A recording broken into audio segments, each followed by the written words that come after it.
Ngomongin soal ke mall, kemarin weekend ini ataupun akhir pekan ini saya ke mall, terus habis itu di sore-sore jam 5-an lebih lah gitu, saya ke mall terus tadinya pengen makan, cuman restoran tersebut nggak memperbolehkan saya untuk makan dine in karena saya datangnya di atas jam 5. Jadi sebenarnya bisa dine in dengan durasi 20 menit, tapi itu kalau saya datangnya di bawah jam 5 sore. Tapi kayaknya di mall lain beda ya? Kemarin saya juga ke mall nih, Wiki. Kemarin banget nih hari Minggu. Saya lapar banget sebenarnya. Akhirnya saya beli roti nih di satu toko roti gitu. Terus saya iseng dong nyemil-nyemil gitu, diomelin Wiki. Katanya pokoknya nggak boleh sama sekali makan di mall. Oke. Oh, beda ya Wiki ya? Kayaknya mungkin kebijakan setiap mall beda-beda. Tapi kalau ngomongin soal mall kan tentu saja ada retail-retail yang mungkin juga terdampak. Satu retail yang kemudian saya sering datengin itu adalah retail yang jualan tas. Nah, kalau ngomongin soal tas, kita sudah terhubung nih melalui aplikasi Zoom. Ada Mas Erwin Yani, beliau adalah CEO dan juga founder TFG. Halo Mas Edwin. Halo pagi. Halo. Apa kabar? Pagi. Baik, apa kabar? Terima kasih udah bergabung bersama kami di segmen Kreatif di Power Podcast. Baik, kita sehat. Alhamdulillah luar biasa. Tapi kalau ngomongin soal dampak dari pandemi COVID-19 terhadap penjualan TFG itu gimana sih Mas Edwin, sebelum kita ngobrol awal mula TFG dimulai? Ya.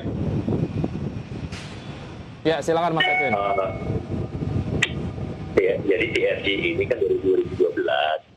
Jadi awalnya itu tali kamera, karena sebelumnya saya kan 5 tahun di industri fotografi.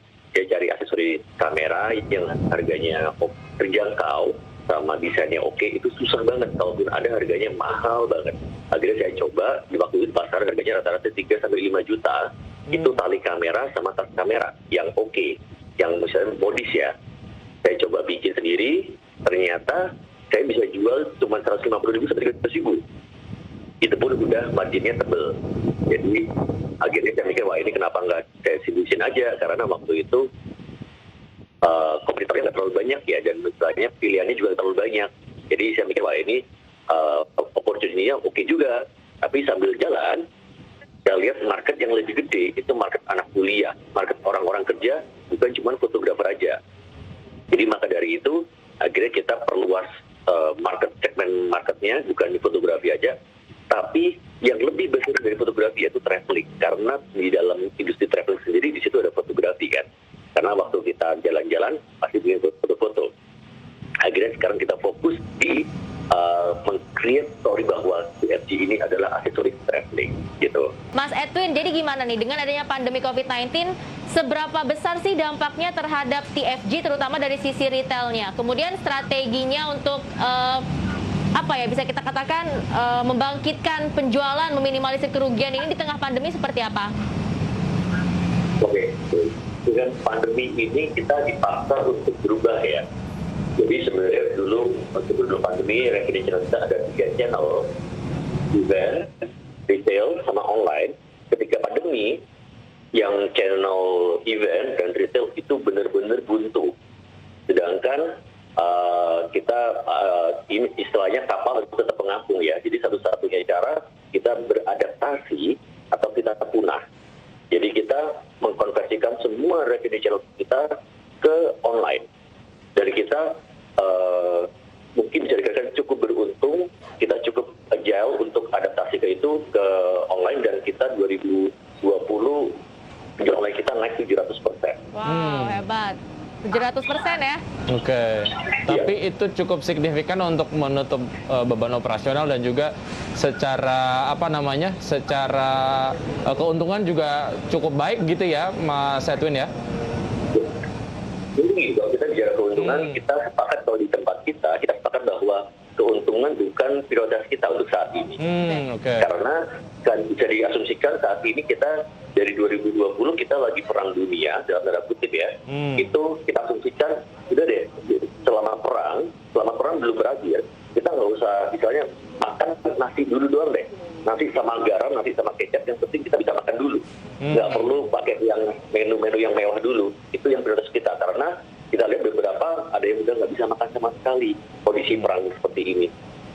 Jadi bertahan dulu gitu ya? Betul, kalau di industri kita cash flow ya. Cash flow itu prioritas kita nomor 1, profit nomor 2. Baik, oke. Ada layoff yang dilakukan nggak sih, Mas Edwin? Sorry? Ada layoff Layoff? yang dilakukan nggak untuk mempertahankan sustainability? Kemudian mungkin ada strategi untuk layoff karyawan gitu misalnya.